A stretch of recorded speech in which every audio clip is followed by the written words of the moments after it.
Baik, Assalamualaikum warahmatullahi wabarakatuh. Perkenalkan, nama saya Siti Hairunisa dengan NIM 2305073, Program Studi Ilmu Komputer, kelas BM 2305B. Di sini saya akan menjelaskan video singkat tentang aplikasi perpustakaan. Aplikasi perpustakaan ini dirancang untuk memudahkan petugas dalam mengelola data buku, data anggota, serta transaksi peminjaman dan pengembalian. Semua proses dilakukan secara terkomputerisasi. Saya akan menjelaskan beberapa fitur yang ada pada aplikasi ini, yaitu yang pertama ada dashboard, yaitu sistem menampilkan ringkasan data perpustakaan, seperti jumlah buku, anggota, dan transaksi, sehingga petugas dapat mengetahui kondisi perpustakaan secara umum. Selanjutnya ada menu data buku. Menu data buku ini digunakan untuk mengelola informasi buku yang tersedia di perpustakaan, mulai dari menambahkan buku baru hingga juga memperbarui buku. Yang ketiga ada menu data anggota. Petugas mencatat dan mengelola data anggota yang terdaftar sebagai peminjam buku di perpustakaan.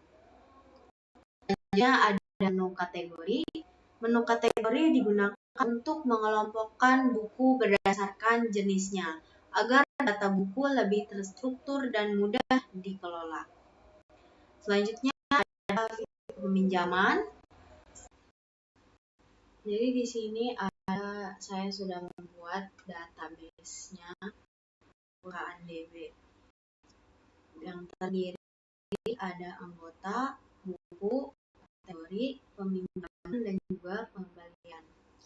Di sini kita bikin insert-nya.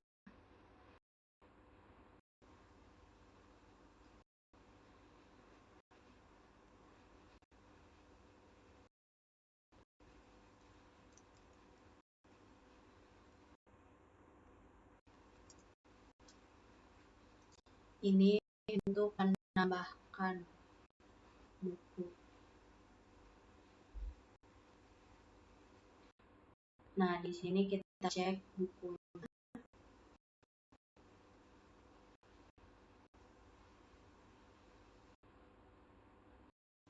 Maka sudah tampil basis data pengarangnya Kadir tahun 2020. Lanjut ke select where. Menambahkan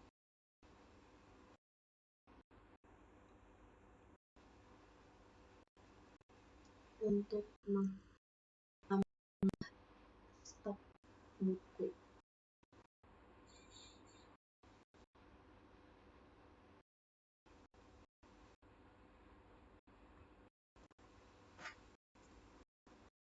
Saya akan menambahkan tabel normalisasi database perpustakaan tentang 1 sampai 5NF.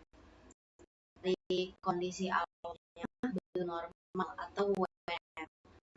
Data masih yang berarti belum normal. UNF-nya itu yang pertama ada ID 1, Andi, judul buku, data, tanggal pinjamnya 25 bulan 1 tanggal 1. Masalahnya di sini satu kolomnya dari satu nilai, data user dan buku bercampur, dan sulit yang join. Di sini kita akan jelaskan tabel NF-nya harus normal form.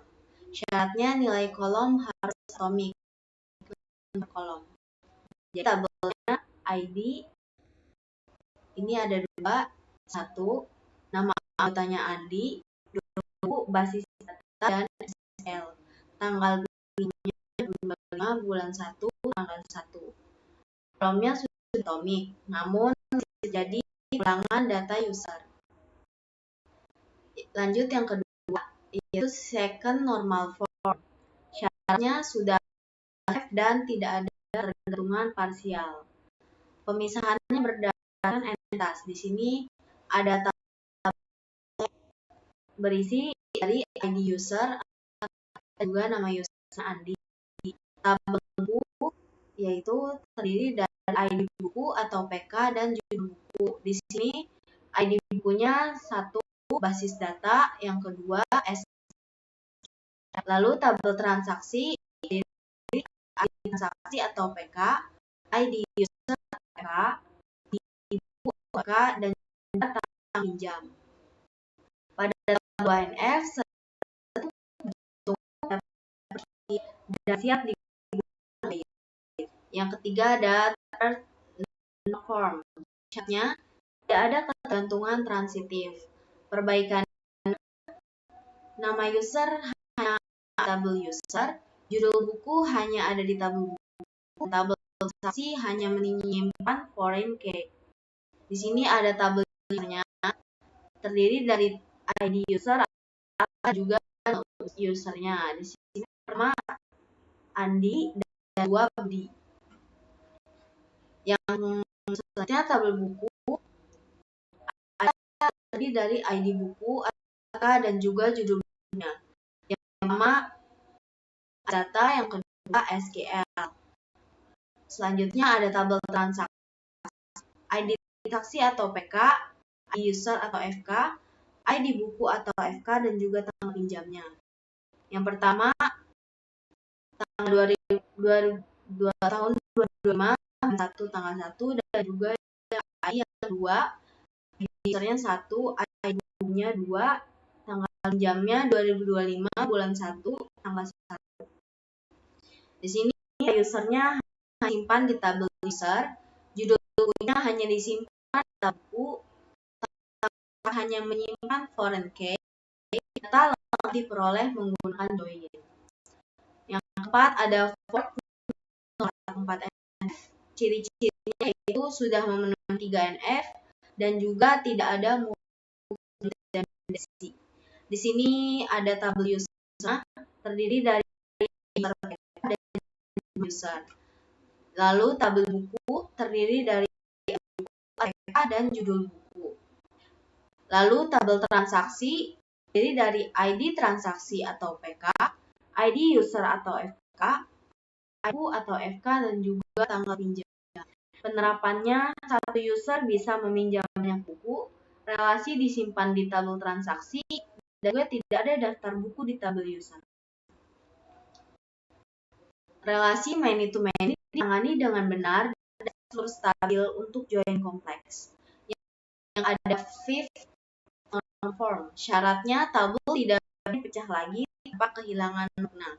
Strukturnya terdiri dari tabel user yang terdiri dari atau PK dan juga nama user. Tabelnya ID buku dan juga judul buku. Tabel transaksi ID transaksi atau PK, ID user FK, ID buku atau FK, dan juga tanggal pinjam. Tidak ada semua data bisa direkonstruksi lewat join dan juga bentuk paling optimal. Kesimpulannya, pada tahap 5F, relasi antara user dan buku disimpan dalam tabel transaksi. Seluruh data dapat digabung kembali menggunakan join tanpa redundansi, sehingga struktur database menjadi optimal. Mungkin itu saja penjelasan dari saya, dan lebihnya mohon maaf. Wassalamualaikum warahmatullahi wabarakatuh.